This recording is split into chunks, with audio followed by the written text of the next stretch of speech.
You should just rent a cheap apartment and live there. After all, someone who just stays at home doesn't deserve to live in this house, said Kelly, who had returned from the city. She was now trying to drive me out of the house where I was living with my in-laws, planning to take my place. My in-laws don't understand working from home, and my husband, who wants the house, is siding with Kelly. Together with Kelly, my husband Eric and my in-laws keep blaming me. Do they even realize who is paying the mortgage for this house? That's when it struck me, if I left, who would pay the $7,500 monthly mortgage? There was no reason for me to keep living with these people who made me feel so terrible. If they wanted me to leave, then I would leave. I had endured enough, and my anger had reached its peak. I'll change the ownership and mortgage to your name, I told my husband.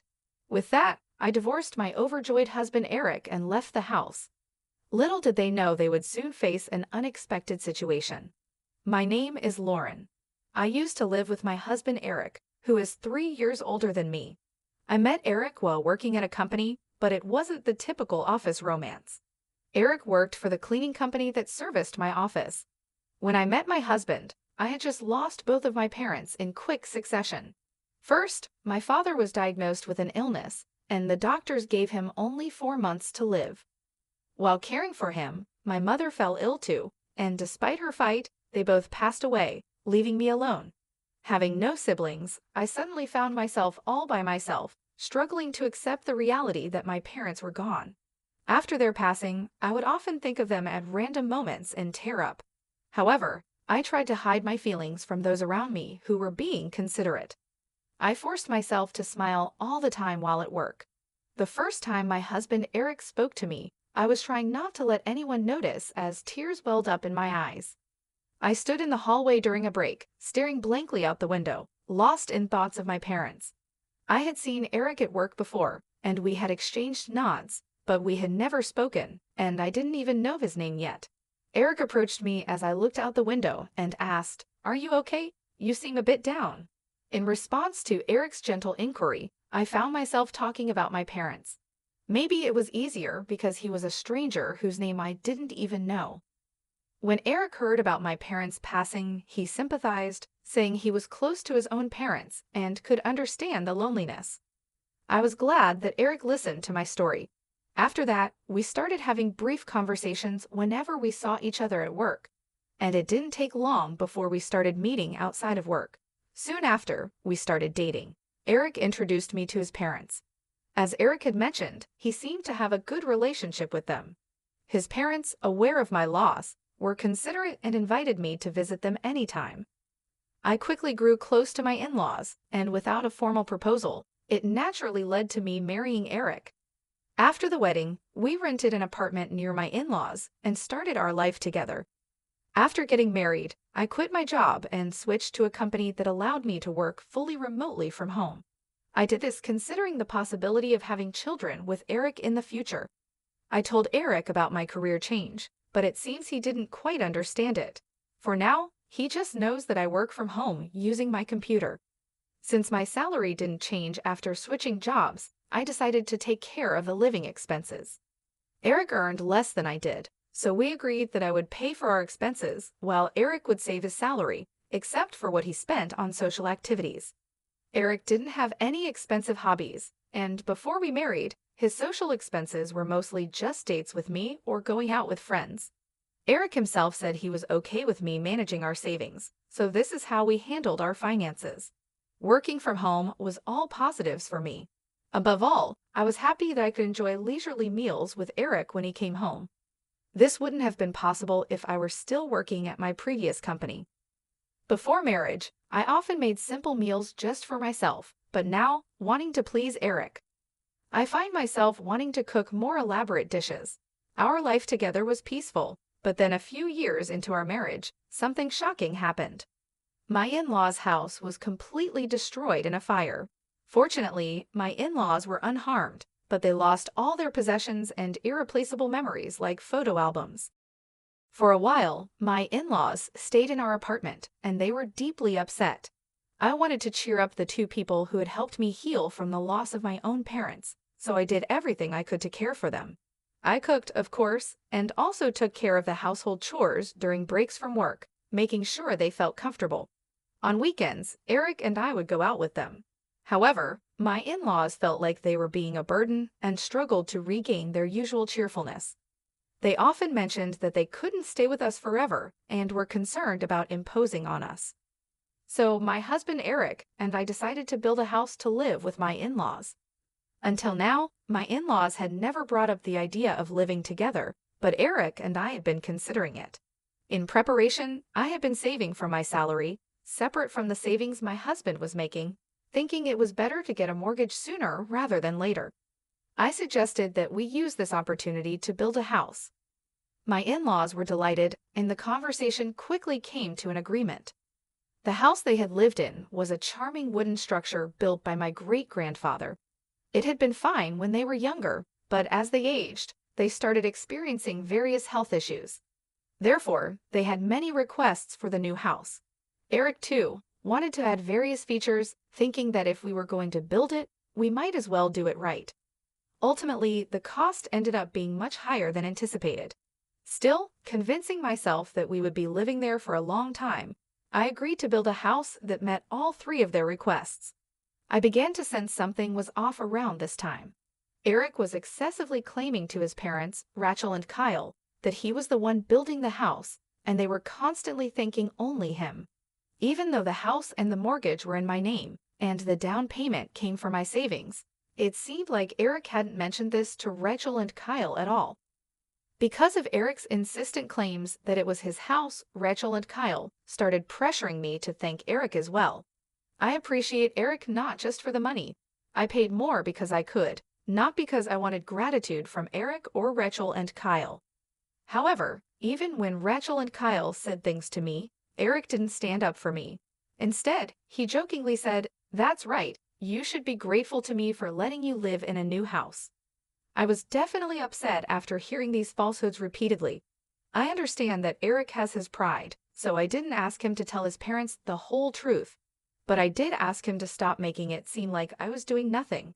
However, Eric, feeling more confident because of our new house, just wouldn't listen. Then I found out that Eric was telling a terrible lie to his parents. He incredibly told them he worked at the same company where I used to work, which is considered a well-known major corporation. True, Eric still has dealings with that company, but as I began to notice Eric's lies and his inflated pride, I started to feel increasingly distrustful of him. I also felt uncomfortable because his parents always seemed to favor him. Still, I thought once we moved into our new home, the issue of who built the house wouldn't come up anymore, so I just kept enduring patiently. However, once our new home was completed and we started living there, their attitude towards me clearly began to change. It seemed like my in-laws, just like Eric, didn't understand the concept of working from home. They thought I was just playing around because I didn't go out during the day and was always at my computer. Eric had been complaining to them that Lauren is just playing around all day, and they seemed to have completely believed it. Before we moved, they never said anything, maybe because they felt I was taking care of them, but the sarcasm increased as soon as we moved. They would say things like, "Eric built such a fine house and you just stay in and play around. Must be nice. Why don't you work a little and help Eric out?" Even when I was working on my computer, they would come to my room just to make these snide Eric. The discomfort made me leave the house more and more, working from a cafe instead. I repeatedly asked Eric to clear up his parents' misunderstanding. While Eric might not understand the work I do, it's my salary that's supporting his and his parents' lifestyle. All I needed was for him to tell his parents that, but Eric just said, "Just let them say whatever they want," still not listening. Since they thought I wasn't working, I got stuck with all the housework, and his parents started bossing me around. I couldn't take it anymore and finally stood up to them. Eric was there too, and I thought he would finally take my side seeing how upset I was. But instead, he yelled at me, "Don't talk back." Then he thrust a completed divorce paper at me, threatening divorce if I didn't comply. I had never seen Eric so angry before, and his behavior completely intimidated me, making me give in to him and his parents' demands. From that day on, both his parents and Eric's attitudes towards me turned utterly cold. The only time I felt seen and could find some solace was when I was working at my computer. I immersed myself in work to forget the treatment I received from my in-laws and husband. One day, my sister-in-law Kelly, who had been living in the city, came back to visit. She was coming to see the new house and planned to stay for a while. My in-laws immediately started complaining about me to her. They said, "Lauren is always cooped up in her room playing on her computer. Does she even realize whose generosity allows her to live in such a nice house? What on earth is she doing on that computer all day? Playing games? Is she some kind of nerd? That's just weird. We don't really understand all this, but maybe she's one of those nerds. You think if she's always on her computer, she must be one, right? Isn't she ashamed of not working?" Trying to escape their loud conversation meant for me to hear, I went to my room. Then I heard something even more shocking. They said, "Wasn't Lauren just a cleaner at Eric's company? It's amazing how she lies about working from home. She couldn't possibly have the skills for that." Kelly was talking as if my and Eric's roles were completely reversed. Since Eric had told his parents he worked at a major corporation, maybe he had also lied that I was a cleaner. The real liar here was Eric. I wanted to tell this to Rachel and Kelly, but given everything that had happened, I doubted they would believe me, so I just gave up. Ever since Kelly came to visit, my place at the dining table was taken over by her, and I couldn't even eat at the same time as everyone else. While they ate the meals I prepared during my work breaks, I would be secluded in my room, continuing my work. This went on for a week, and the day for Kelly to return to the city came. But suddenly, Kelly declared, "I'm going to live in this house too. After staying here, I found it quite comfortable. I just quit my job, so I've decided to move back here," Kelly said. She had been working in the apparel industry but got tired of the office drama and decided to take a break. Her family home was being rebuilt, and when she returned and saw our new house, she found it more luxurious than she had expected. "Leaving the city to start a business here could be good. At my level, I can work from anywhere," she said. My in-laws, Rachel and Kyle, were thrilled with Kelly's words, and Eric seemed quite pleased with the compliments about the house too. However, there was no designated room for Kelly in this house.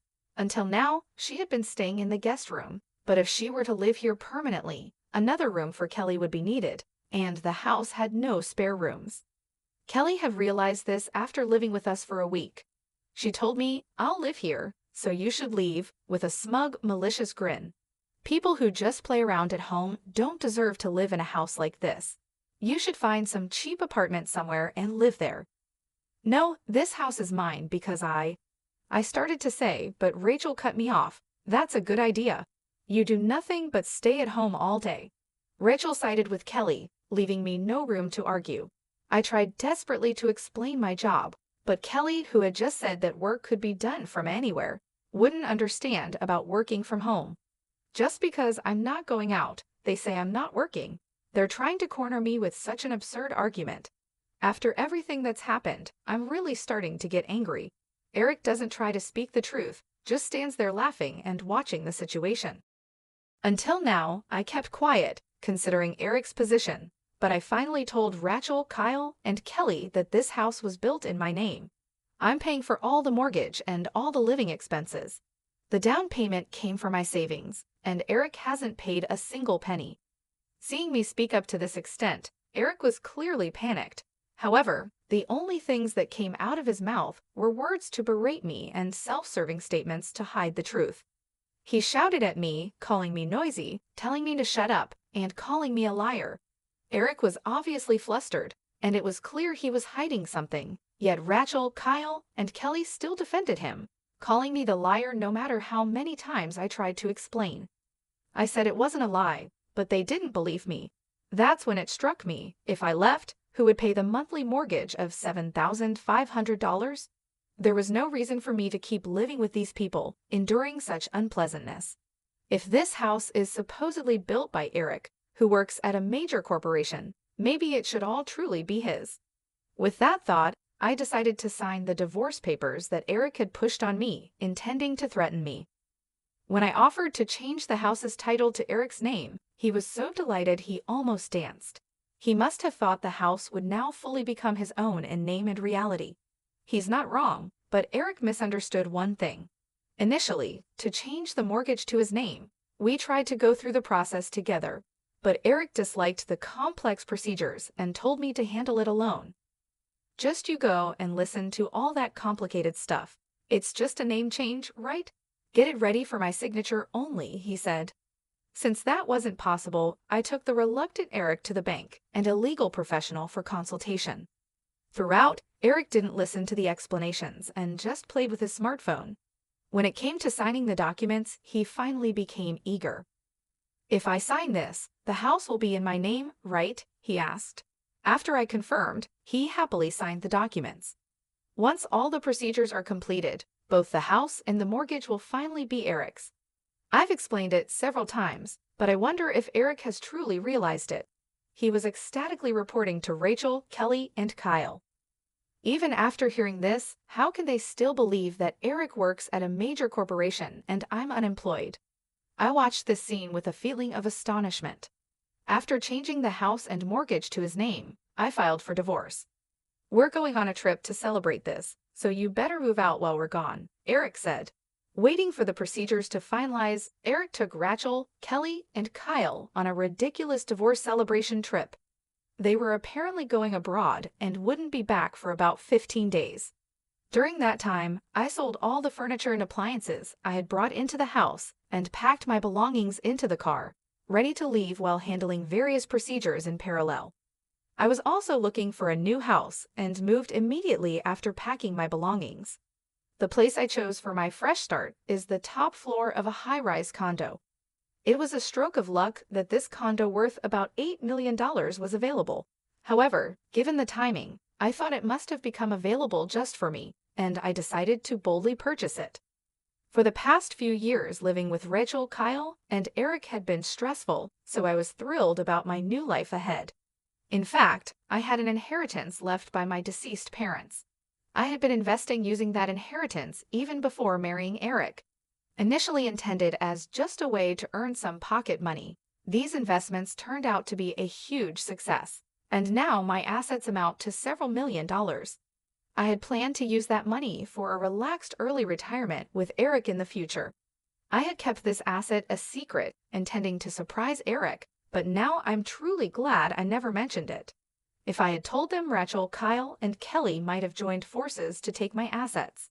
Living with that family, I painfully learned just how careless they are with money. The house I lived in with Eric and his parents was decorated mainly based on their preferences, so it wasn't to my taste. With the move to the condo, I took the opportunity to create a space I love, carefully crafting the interior to my liking. Now it has become the perfect space, surrounded only by things I adore.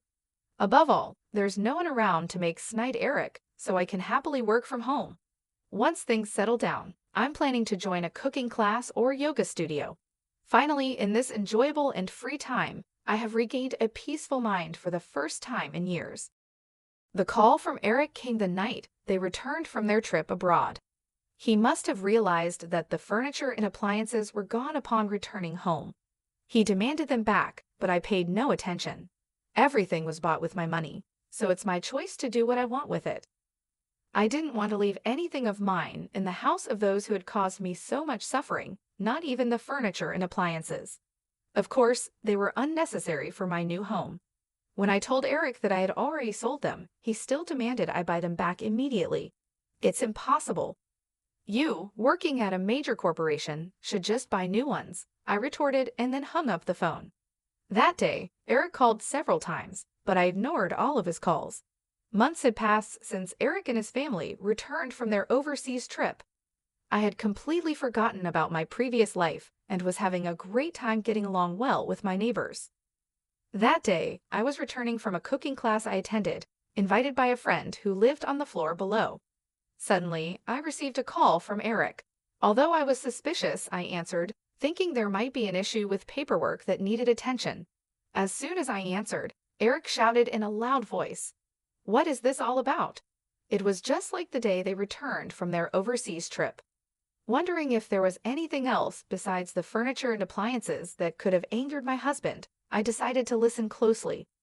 It turns out he had finally noticed the amount of the loan repayments when he opened a letter that had arrived at the house. he saw that the loan repayment amount was listed as $7,500 per month, which is why he called in a panic. "Wasn't the loan already paid off?" he exclaimed. "Of course not. The bank explained everything clearly, didn't they?" I replied. "That's impossible. I never heard about it." "With the fire insurance in your savings, why didn't you pay off the mortgage?" he shouted. "No way, that's impossible. Do you even realize how much that house was worth?" I responded.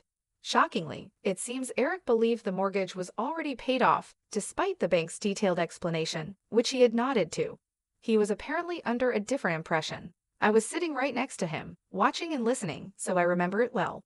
Even if Eric wasn't paying attention, he had already signed the mortgage transfer, so it was too late now. Eric kept trying to find a way out of the mortgage payments, but there was nothing I could do about it. Eventually, he seemed to realize that he had no choice but to repay the loan and fell silent, seemingly frustrated. "I thought you'd be struggling to find a place to live," Eric said, clearly under the impression that I was in a dire situation. The reason Eric could freely spend his salary until now was because I was the one covering our living expenses. Even after our divorce, I have no trouble living on my own. It's too late for him to realize that he was relying on me for everything. I wondered what kind of life my pretentious ex-husband Eric had been leading these past few months with his parents, Rachel and Kyle. Most likely, they were living luxuriously, doing whatever Kelly suggested, and then he realized there was a mortgage to be paid. I wonder what Eric is going to do now, I thought, as if it were someone else's problem, since we're practically strangers now. I didn't care at all about how much trouble my ex-husband and his parents, Rachel and Kyle, were in. Seeing him so frustrated, I decided to tell him the truth. Too bad, I moved into a luxury condo with the money I made from a successful investment. While he was speechless, I hung up the phone. There were no calls from him after that, so I thought he had managed somehow. But then, out of the blue, he called again. When I answered, wondering what it was about this time, it turned out their house had been seized, and he was in a panic. In the background, I could hear the desperate voices of his parents, Rachel and Kyle, and his sister, Kelly. "What should I do? Help me, Lauren," my ex-husband pleaded desperately. A person claiming to be an enforcement officer was visiting their house, and I could hear Rachel, Kyle, and Kelly addressing the officer in the background. According to this officer, the house was about to be put up for auction, with details like the auction date and bidding period to be decided once the auctioneer was determined. After the ownership transferred, my ex-husband and his family would be evicted from the house. I thought they must have received warning letters leading up to this, but when I asked my ex-husband, he sounded confused and said they hadn't arrived. However, that couldn't be right, and after persistent questioning, he finally admitted in a small voice, maybe they did arrive. It turned out he had intentionally ignored the letters, realizing they were about loan repayments. The envelopes were already open before I saw them. I thought someone was taking care of the payments. Probably Rachel, Kyle, and Kelly thought the same as my ex-husband. Eventually, a demand for the lump sum repayment of the loan arrived, and it seems my ex-husband and his family were aware of it, but continued to ignore it, thinking someone else would pay it. And so, the house was finally seized. "Can't you do something now, like pay it off? You could pull everyone's savings together. There's got to be a way," he begged.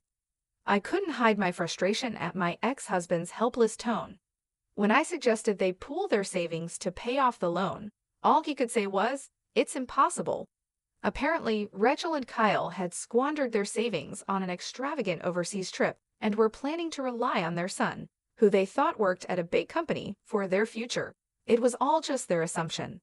Kelly, his sister, who claimed she quit her job to come back home, was actually fired for embezzling company funds. She talked as if she had been hugely successful in the city, but in reality, she was just a modestly paid accountant in a small to mid-sized company. She got hooked on visiting nightclubs and gradually embezzled money from her company to splurge on them. Even though she had returned home relying on her parents, Rachel and Kyle, she had the nerve to make grand claims.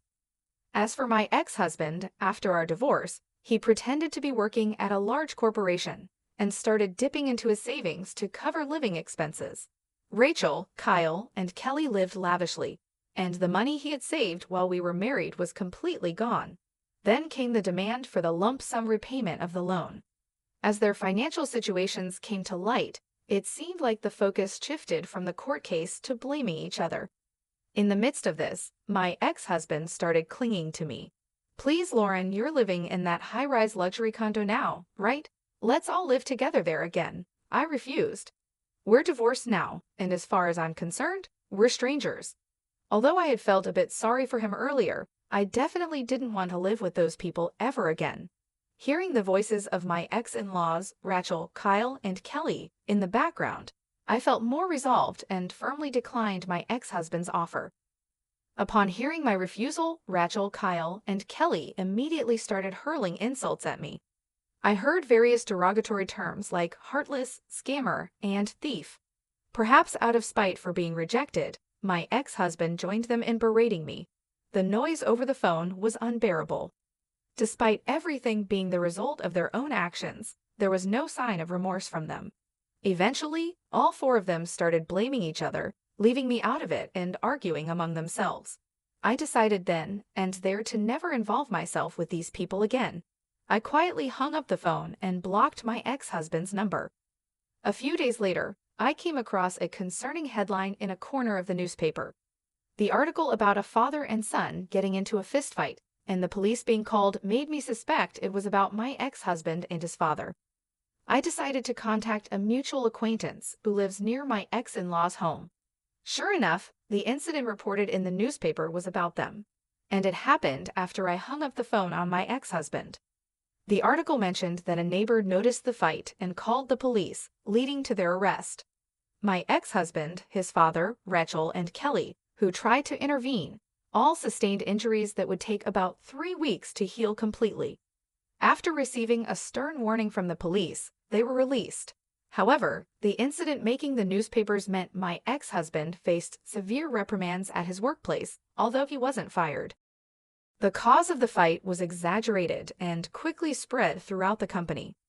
My ex-husband feels uncomfortable at work, but can't afford to quite due to financial needs. Eventually, a buyer was found for their house, and they were forced to move out.